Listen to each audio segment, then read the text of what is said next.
All right, everybody. So whoever's watching, you probably don't know what's going on, why we're hopping 50 times. Well, you might too. Apparently, there's a big trend on Instagram about 50 hops in the morning. It's supposed to be good for generally your whole body. Sir, what do you think about this? I mean, honestly, the science behind any kind of movement isn't necessarily bad. It's definitely an interesting one. It's a fun one. You end up just getting up in the morning, and the idea is to hop 50 times. Now, I don't think there's any science behind the actual number 50. I just want to think that it's like, a good 2 minutes worth of movement to kind of prime your nervous system and get moving. So overall, I don't see anything bad that can come of it. I can see only good things. It's priming that nervous system, getting you ready. It's kind of like how when a dog shakes to decrease stress. I think we all need to start being a little bit more like a dog. Yeah, I mean, when it comes down to it, um, there could be benefits for it. It does get the blood pumping in the morning. The potential health benefits, as of Google Gemini, include increased blood flow, reduced bloating, improved mental focus, better lymphatic drainage, and increased morning energy without coffee. Now, do all of those things make sense? Increased blood flow, I could see it going. You're getting your heart pumping a little bit. Um, just by doing these hops, you're contracting your calves, contracting your leg muscles, which I guess in general could improve lymphatic drainage. Reduce bloating Oh, can also go along with these, but you said I don't know about that, sir? no, I said without a doubt. Oh, okay. I was going to say, so we might have to talk about that one. Improved mental focus could make sense. I mean, exercise in general, we know is good for the brain. And same thing with energy. It's going to almost release some endorphins, getting yourself moving. Then again, for some people, 50 hops might not really be enough. No, but if we need to start somewhere, like at first, I think 50 is completely fine. I think we live in a world where, we don't prioritize movement, and it's becoming more of a priority to people, which is, that's incredibly important. To be at the forefront for all of that is our movement. We're meant to move. We're not meant to sit. We're also meant to get outside. And the amount of jobs I see like that are work from home now, it's definitely not healthy for anything, whether it's your mental health, whether it's your physical health. So I think this is a good step in the right direction. This is something like it's easy. There's, listen, you could sit at home and make excuses all day, like I don't have enough time to go to the gym, or I don't have enough time to go on that walk, or like I don't have enough time to take the dog for a walk, or I don't have enough time for any of this. You got enough time to stand up out of your bed in the morning and just hop up and down 50 times. It's I always say like you should slowly integrate movement and wellness, and if you really don't have, or your brain thinks you don't have the time to do that, I think it's a good first step. Yeah, when it comes down to it, it's probably going to take a minute to do. Probably no more, maybe 2 minutes. It's always good to get your body moving. I think something that we have never talked about is just simplifying fitness, like making it as easy as you possibly can. And Yeah. something like that just makes it simple. Like I would say 90% of, no, maybe 75% of people can do that pretty easily. Taking out some of our older adults, people with injuries, other people with disabilities. I would say a good like 75, 80% could probably do that every morning and be completely fine with it. Also taking out some Oh yeah. toddlers too. Um, so I think it's a good start. Sir, what would you think is a good, hold on, let me think about how to phrase this. What do you think is the best morning routine for people that can be sustainable? Meaning like fitness routine? Yeah, something easy for people to Uh, do every day, even people like us who work 9 to 5s. I think honestly, just getting up, walking into the living room, and instead, like everyone, I'm guilty of it. You wake up in the morning, you go and throw the pot of coffee on, and we turn and we sit. Whether it's at your table, whether it's at your desk, whether it's at the couch, anything.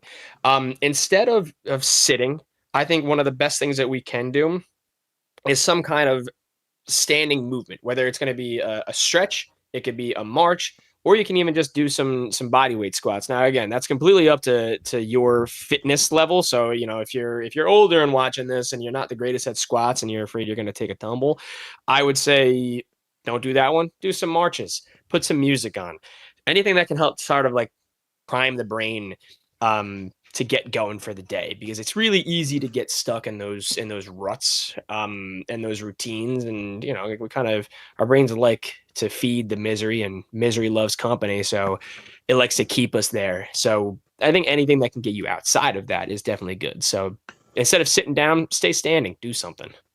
Yeah. So I guess where I don't know if I would say disagree, but like with squats, I think squats are good for everybody. I think for that, even more people can do squats. And even older people, they should be able to do squats. If you can't, you can always just have something in front of you to grab onto, like have your counter or one of your cabinets in front of you, have a table in front of you, have your significant other in front of you, and just grab onto them. Um, unless you're alone, then grab on yourself and just dip down. Just got to go for it. But most likely, you're going to have something to grab onto. So even hopping, if you're nervous about hopping, which a lot of people might be, like it's such a uncommon thing to jump once we get older that it might be a scary thing to start jumping again. I know for me, I have been trying to do more explosive things recently, like trying to do more jumping and more, I guess, stuff that is I should be able to do at my age that I don't do a lot of. And it feels weird at first. Like doing something like a somersault is something that I think most people can do if they did it their whole life, but most people don't do.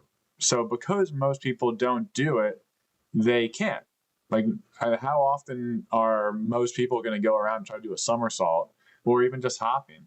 And the truth is, it doesn't happen that often. So like we need to get into more stuff like that. So this is a good way to do it. This is a good way to use those explosive muscles in your calves and your legs to get a little bit more of that power in the morning.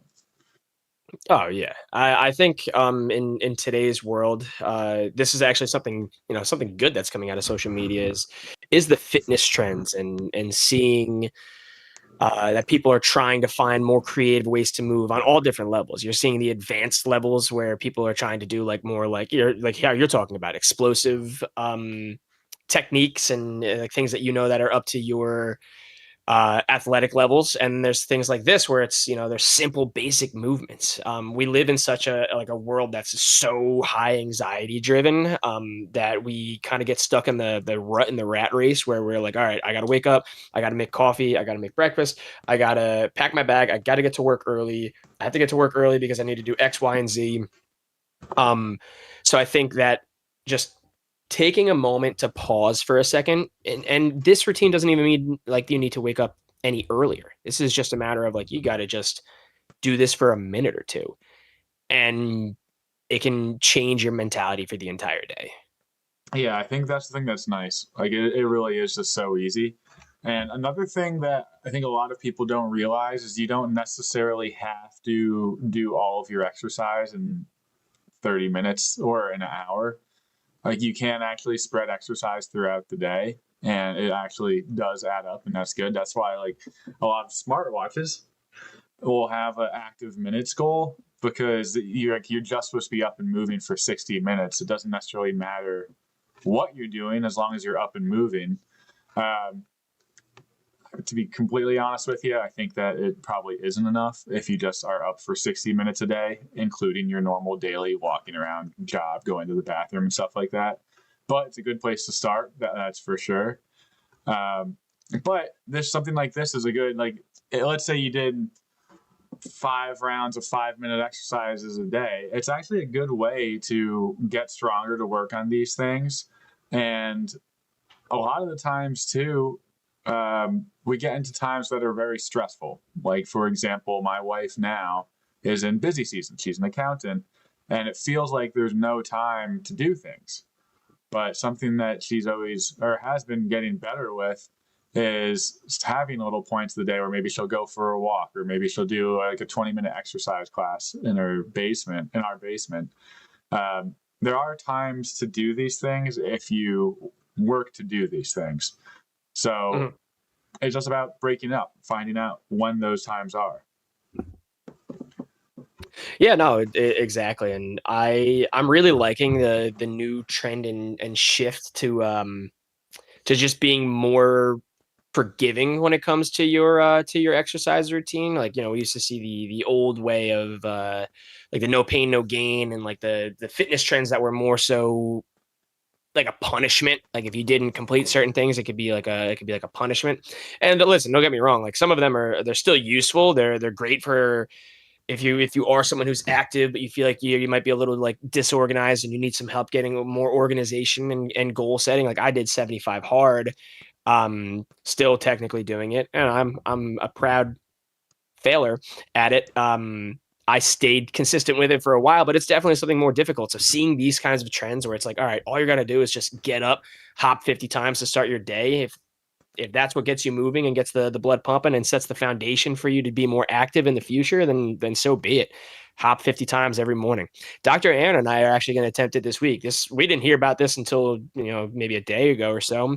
We're going to try it for a week to hop 50 times each morning, and we said we'll record it so my fiance will hear me hopping up and down throughout the house every morning now, and we'll see how we feel after a week, and we'll keep us posting on it.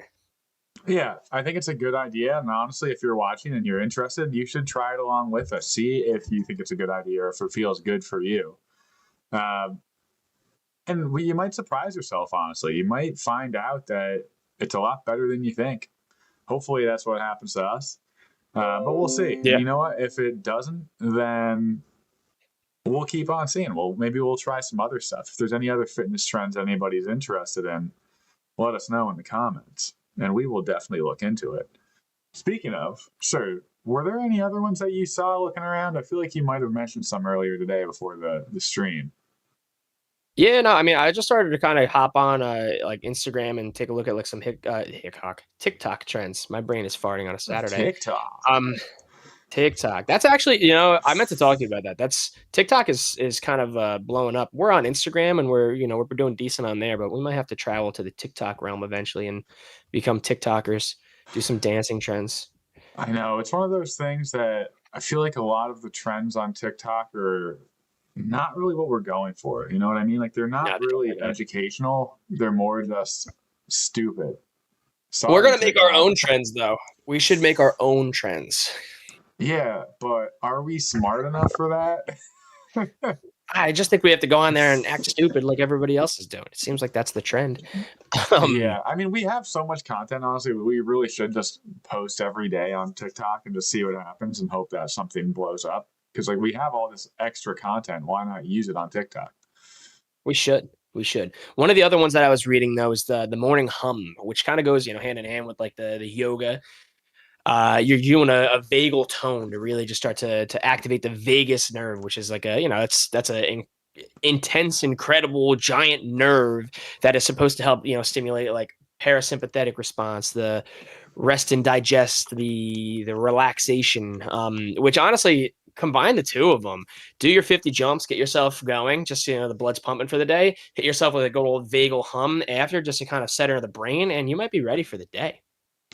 So, I don't know anything about the vagal hum. It's basically what I'm seeing from Google Gemini, again, our friend, is that you just hum. Literally, you just hum, and it's supposed to stimulate your vagus nerve.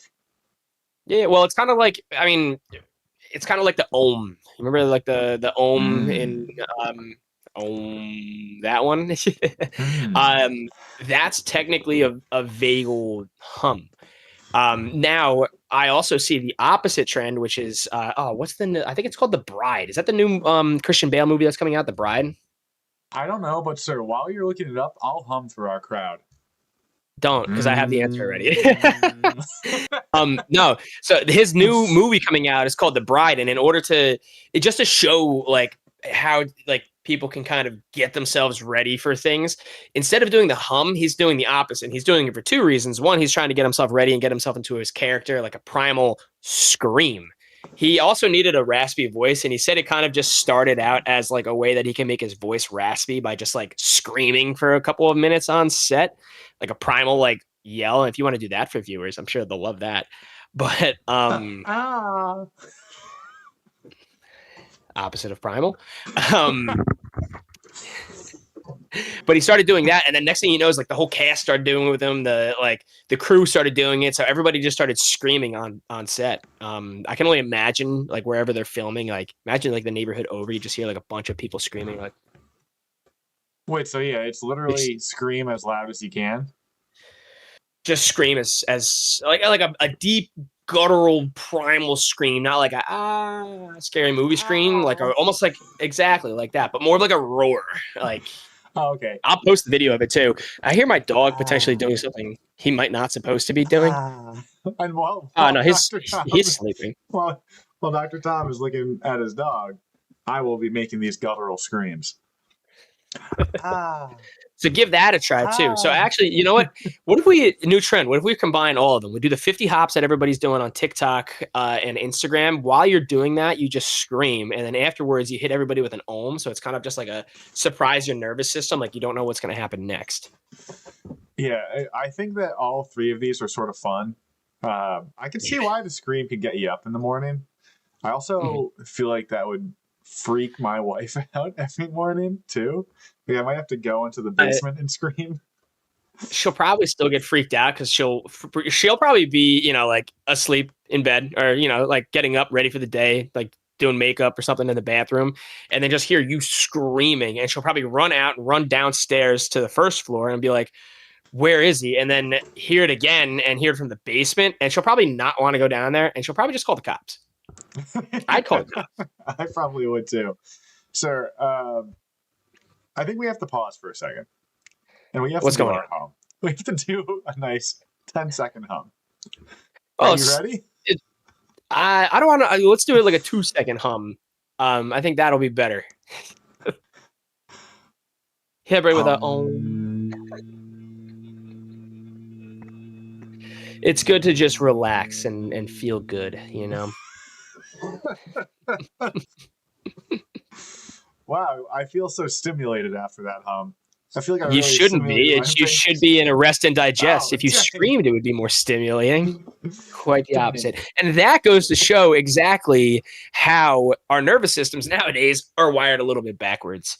Yeah, we're all sort of wired up, and I think that all the stuff that we have nowadays gets you stimulated. The phone gets you stimulated. The TV gets you stimulated. Texting, all of that stuff is about short-term impulse, very stimulating things. So finding a way to slow things down, make it so you don't look at your phone is probably a good thing. I'm terrible with my phone. I look at my phone way too much. Some of it is because we have a podcast. I'll get stuff for that. Some of it is I'll just play a stupid game while the TV is on. It's like, why do I need to play a stupid game while the TV is on? Because I don't have an attention. We live in a very over caffeinated, overstimulated, nicotined up world. Yeah, and I don't even have caffeine. I don't even drink it. So that makes it even worse. Or even better? Yeah. Well, it means you have your own natural energy, which is a good thing. That's always definitely good. But like, think about it. Like just think about it a little bit backwards for a second. The amount of people who are now on like Instagram and TikTok, and we're trying to find like, all right, what's the next like big social like wellness and fitness trend? Like, there's definitely people trying this, but at the same time, they're doing these 50 hops, they're doing the ohms in the morning, or they're doing the the shakes or the screams or whatever. And what's the first thing they do right after? And I'm guilty of it. We go pour a cup of coffee, but that's not even the bad part. The amount of people who go and then like grab like a vape or some kind of like nicotine is actually wild. Think about like the young crowd, like it's kind of like another like epidemic of nicotine on the rise again. Yeah, I don't know. So I just thought about that now. Yeah. The problem is like all the like the flavors and stuff that they come in now, like it makes it easier for the younger crowd to get behind. Back in like the 20s and 30s when doctors are like, oh, you have a headache, like smoke a pack of cigarettes, it'll go away. You had to deal with the flavor of cigarettes. Now it's like, all right, you can go hit a blue Raz. Are you telling me that I shouldn't go smoke outside my house right after we finish? You should smoke inside your house now. I'm sure Danielle will love that. Oh, Danielle's obviously going to be smoking with me. I mean, we're just going to go right by our front door. So every time someone comes in, we could get like a nice whiff of some cigarette. We are in the return of the Roaring 20s. So, Yeah. But but either way, the point I'm making is we're searching for all these like wellness like resets, but then we overload ourselves with so many stimulants. It's wild. yeah, it is true. The amount of garbage in the system nowadays is really bad, and that's why people drink. Honestly, it's trying to relax everything, trying to get some of those thoughts out of your head that can get to be a little bit overwhelming at times. So Wait. don't drink either. Don't, moderation, moderation. We've said that a bunch of times. I think the thing with other drugs, and you could probably say it with alcohol, unfortunately, too, is that there's certain things that you probably shouldn't have in moderation, like smoking, cigarettes, cigars, vaping. Those Listen, things, like nicotine doesn't do anything for you when it comes down to it. Like it might make you feel good in a certain way. That doesn't mean it's good for you. Not everything that feels good is good for you, believe it or not. Some people love pain. That doesn't mean it's good for you. yeah. Um, there's a lot of strange addictions out there, without a doubt, to say the least. But pick the healthier of the options, and you can still enjoy things in moderation from time to time. Like moderation never killed anybody, um, to my knowledge. But yeah, introduce some more wellness. Be kind to yourself. Give yourself some grace, and pause from the things that stress you out every now and then. Hmm. I think that we could What other? probably. What was that, sir? Oh, you won. Oh Yeah, no, I we was can gonna see keep if we going can if you find have one another other. one. I thought that was. Yeah, I figure we could Yeah, chat a little bit more and see what else comes up. So we can hit the yeah. AI, Google, Gemini, ChatGPT generator and see what other fun trends are happening right now. What other wellness Trying to think if I've trends? seen anything in the last few days. I mean, we heard about some controversy over a certain person that we don't have to bring up. Um, 'Cause I don't really think that's beneficial to anybody. Are you talking about that guy we almost interviewed? Who? Yeah, the guy that we almost Yeah. interviewed. I will say we have some people that are probably coming on the podcast in the next month or two. We're definitely excited about it. We don't have to disclose of who those people are just yet, but some athletes, I would say. I know we've had a bunch of healthcare people on the last few weeks, but switching gears a little bit, and then hopefully we'll have some other PTs and other stuff on in the future as well as time goes by. We just need it sort of goes by what we have. We just go Yeah. from there. You want to talk a little bit about some of the like the nutritional trends, ones that like I've got one that it's actually come up a lot on like my Instagram and also on our Instagram. The some of the supplements, some stuff that we would know about. All right, dive in. Let's dive into it. Creatine. Back when we were like avid like lifters in college, rugby players, creatine. At least, and correct me if I'm wrong, man. Like it was listed as like, oh, you're cheating at building muscle because it's like, oh, it just swells you up, it makes you look puffy. Like that's all. It's all fake. But now the new trend and all the research coming out is showing like how beneficial creatine is not only for your muscles but also for your brain activity. There's a lot of really new research articles that are coming out about it. What do you think about it? I don't know if I ever thought it was illegal. I thought it No, was no, not sketchy. illegal, but yeah, exactly. It was never illegal, but a lot of the times like for lifters, when we heard our buddy was on creatine, it was just like doing creatine, it's just like, oh man, you're doing creatine, like this is why you look so big. Like that was the trend with it when I was like 18. Yeah, and I think I'm just looking at it. Just some of course, Google Gemini, our best friend. Um, I don't think I was always skeptical. I definitely was skeptical. Like I was always like, I don't know if I trust that because I didn't know anything about it. And actually, that's how everyone should be. If someone's trying to get you to take something, it's better for you to say, maybe I shouldn't do that and I should just try to be natural than to just go right into it. Creatine Uh, definitely has its benefits, like Dr. Tom was saying. It can help with a lot of different things, but it's also something that I believe isn't really for, like, it's not for every athlete.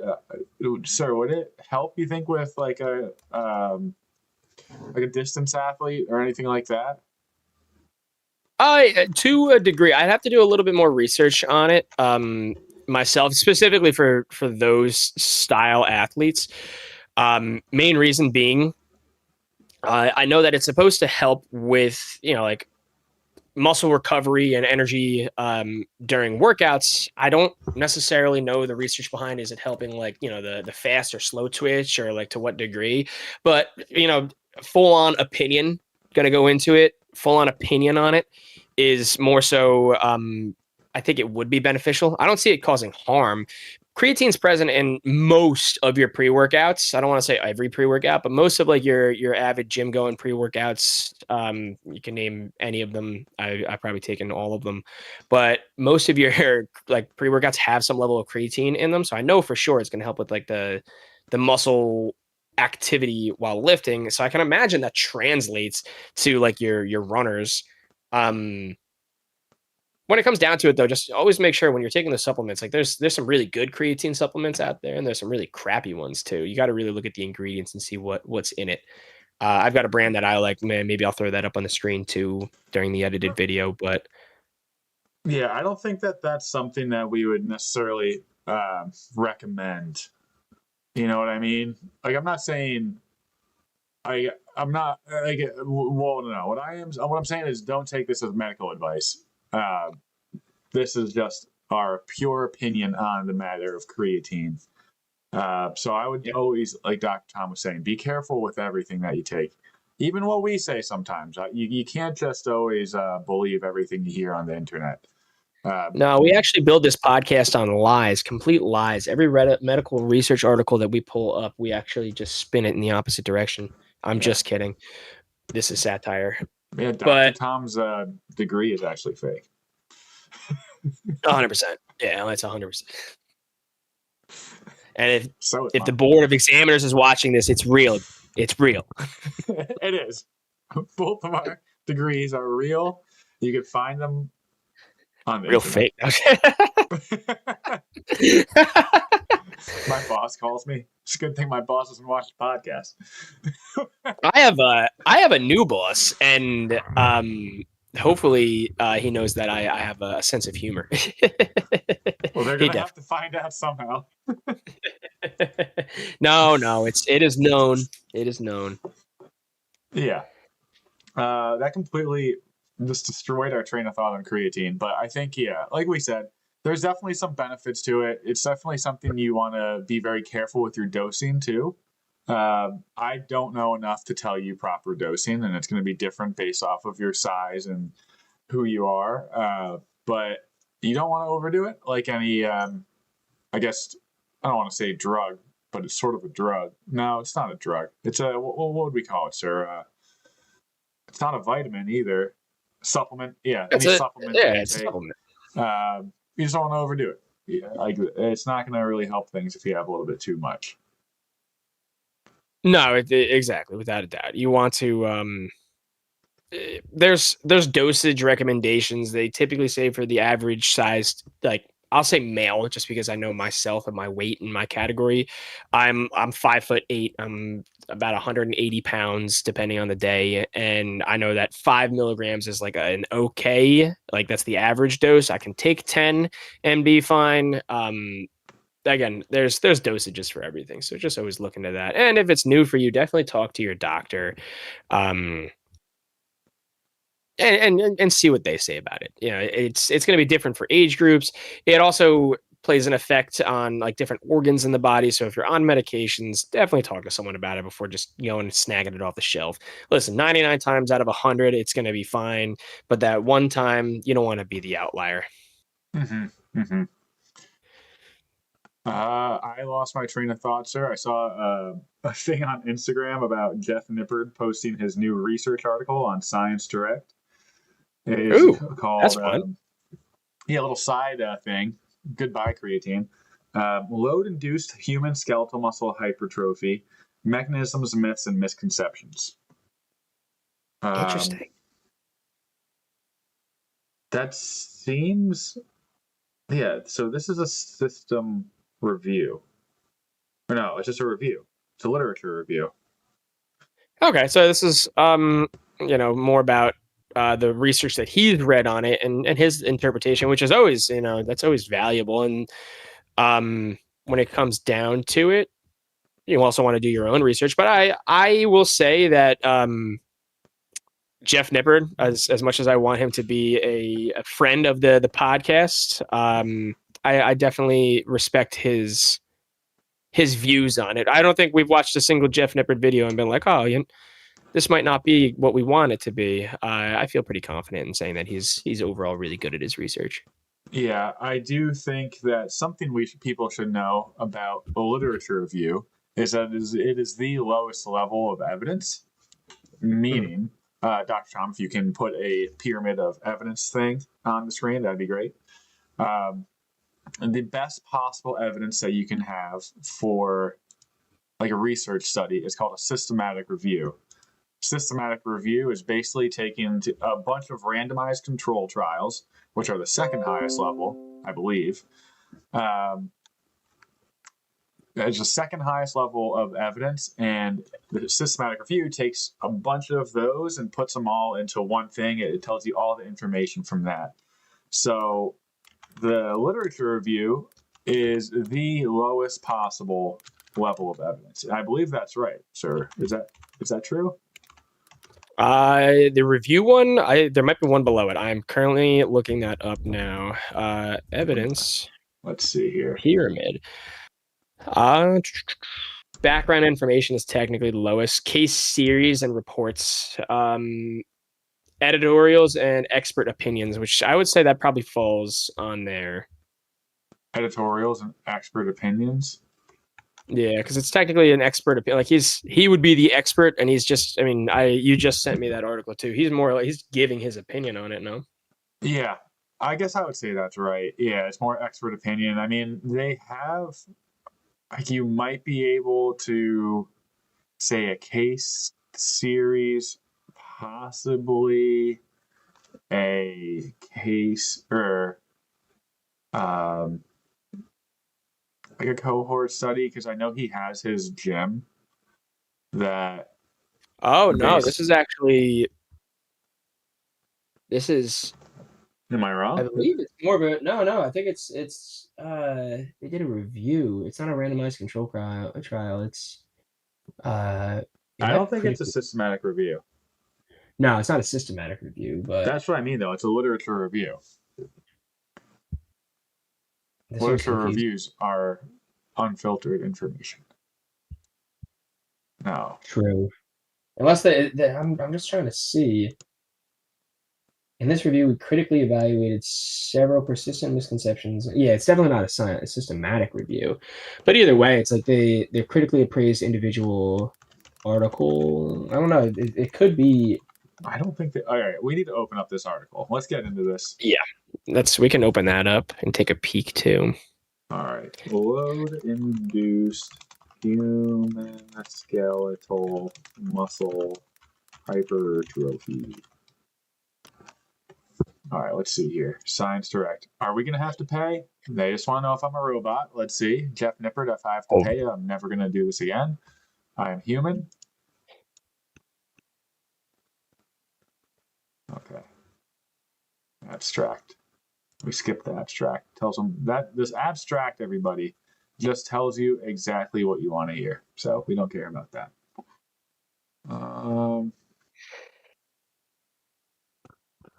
I'll talk a little bit about it. Basically, they took a bunch of articles together. Our professors would be upset the fact that we can't decipher what kind of research level this is. This is a literature review. Okay. For sure. There's no method. There's no tests that they actually did. It's basically just them reporting based off of what certain articles said. So it's based off of research, but it's their opinions based off of research, or it's their analysis based off of research. what that means to us is it's a low level of evidence. It's not bad. It's not like you're like, oh man, you can't listen to this at all. But it's something you take with a grain of salt. It's from a guy that read a bunch of articles and then told you what he found out. Or I shouldn't Yeah, say I mean, a guy, but a bunch of guys that did that. and the key thing with this, I'll say, is like when these literature reviews come out like this, one, like you're saying, Aaron, you have to be careful about who's doing the review. And like I mentioned before, Nippard is very passionate about exercise. He's very passionate about hypertrophy. He's very passionate about specific exercise to target specific muscles. So I don't have any hate to throw at him for it. I think that overall, this is probably going to be a pretty good review. And you know what? These kinds of reviews help save you some time to dig into some of the articles that they might have looked at. So what I call this is it's a stepping stone on the way to better evidence to come. Yeah, So so overall, the articles that they probably talk about in this review are probably good articles. So if you go down to the reference section, you could probably look into a lot of these articles and find some good information. I yeah, do have a little bit of a bone to pick with Jeff Nippard. Although he is very science based, you can tell that as far as research goes, he's missing a lot. Like you could tell he hasn't gone through any training as far as research and doesn't understand the importance of studies that are more large scale. Like he basically does studies based on himself, as far as I know. I mean, I don't follow Jeff Nippard that closely, but I know like he just had a gym made for himself where he can like really test a bunch of different things. But that's just his body when it comes down to it. Now he can prove me wrong. He can show that he has 50 to 100 people going to his gym testing these things out. Um, but as far as I know, it's always very small scale groups. So instead of or if not one person, maybe it's like 10 or 15, which again is not enough people. You need hundreds of people in order to have a reputable study. And you need to have a bunch of different demographics too, unless you're looking specifically at one age group.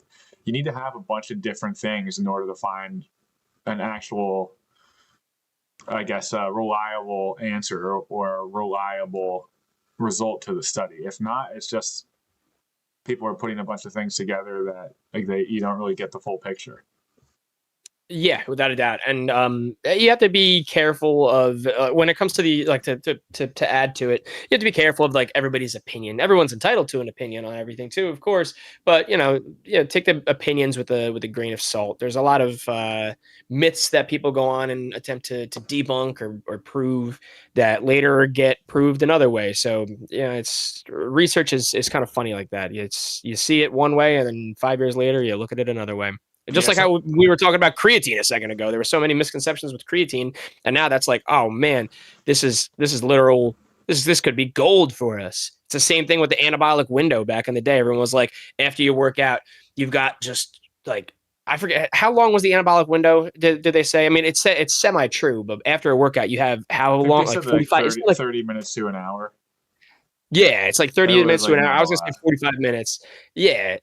It was like that's the optimal time. And if you don't get your protein in then you might as well just not eat protein at all for the day. That's not true. When it comes down to it, your total protein intake for the day is a lot more important than the anabolic window. Does the anabolic window have some research to support it? It did. It still kind of does, but it doesn't mean that if you miss your window that you're not gonna, grow the most amount of muscle that you can. Mm-hmm. Yeah, it's just like we said, it has to like you always have to sort of take it with a grain of salt whenever you read that type of stuff. Yeah. There could definitely be a lot worse things than Jeff Nippard's stuff. Like I think his is actually probably still pretty good despite all the stuff I just said. But Shout out Joel Seedman. I mean, sorry, I didn't mean to name drop. I mean, if we're talking about probably one of the worst information givers possible, it would be Joel Seedman. And Joel Seedman I'll would get probably into it jump right on now and if be you want like, to, sir. I will. I'll get into it Joel right now.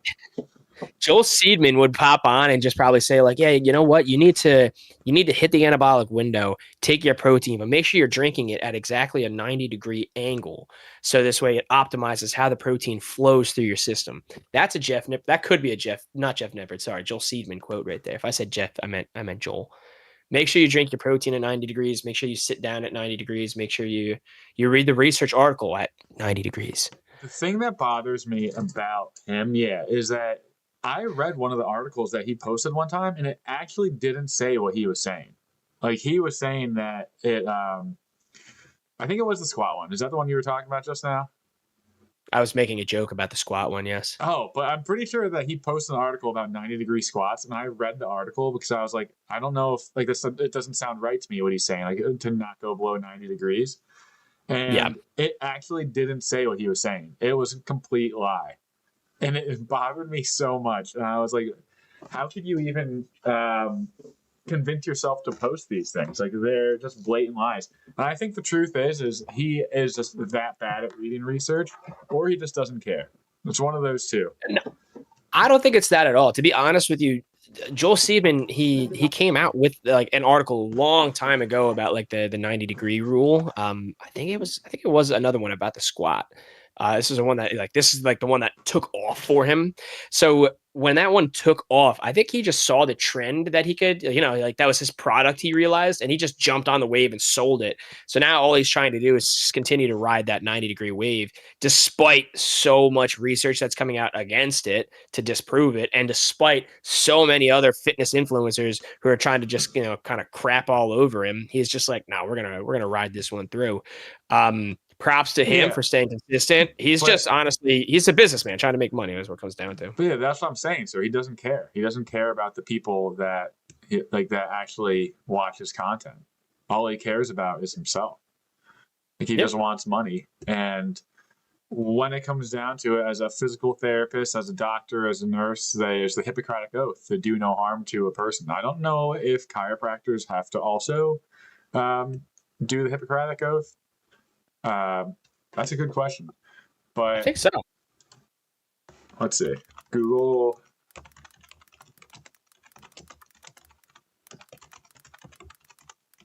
I think they do. Yeah, they have to. Yeah, they take a version of their Hippocratic Oath. I feel like every health professional. Everyone has some type of Hippocratic Oath, and actually, I don't think the chiropractic oath has "do no harm." It probably says it doesn't matter. It doesn't matter if it has "do no harm." But that is something that you're breaking your oath as a healthcare practitioner if you aren't doing it, or if you just don't care about it. And that's where it's frustrating to me, because so many people do watch this channel, and so many people already, sorry everybody, think some stupid things about health and fitness, and just to have another person out there that just adds on to that, it makes it tough. It makes it so makes it our jobs harder. It makes doctors or physicians or nurses' jobs harder, because people hear one thing online and think that's everything, and a lot of times it's not true. Especially people from even 10 years ago who are just living on old information that has been disproven. And that amount of time, hundreds and thousands of things can happen to change information on a certain topic. Yep. I think we could wrap it up there, sir. What do you think? Or do we have anything else to say about the Kairos? I think we went over a lot of really good stuff. Kairos, as much. Yeah, let me say one last thing, because I think I ripped on Joel Seedman and chiropractors enough there. There are a lot of good chiropractors, to be a disclaimer. There are a lot of ones that help a lot, that care, that will give a person not only their manual therapy, but also exercises and things to improve. But there's also a whole lot of them that don't. And that's I think the part that frustrates me a little bit. And there's bad physical therapists, there's bad nurses, bad doctors, or bad physicians, there's bad everything. But when you see something done more often than not, it starts to frustrate you a little bit. What Dr. Aaron is trying to get to is there's a lot of bad going on inside this world, but if you wake up and do your 50 jumps in the morning, you can make it good. Circling back, do your 50 jumps in the morning. We will too for the next week. And if we feel better next week, you're going to know, because we're going to be all uppity. And if you do one of these trends, or if you have another trend that you like to do, just drop it in the comments, shoot us a message. We're always kind of looking for different fitness trends that we want to try too. And yeah, let us know. If you think something is really stupid that you see online, also let us know, because we'll talk about it. We'll let you know. Is it stupid? Is it smart? That's it. Have a nice rest of your That's it. Saturday, everybody, or whatever day it is, whenever you're watching this, if you're watching this, and have a good one.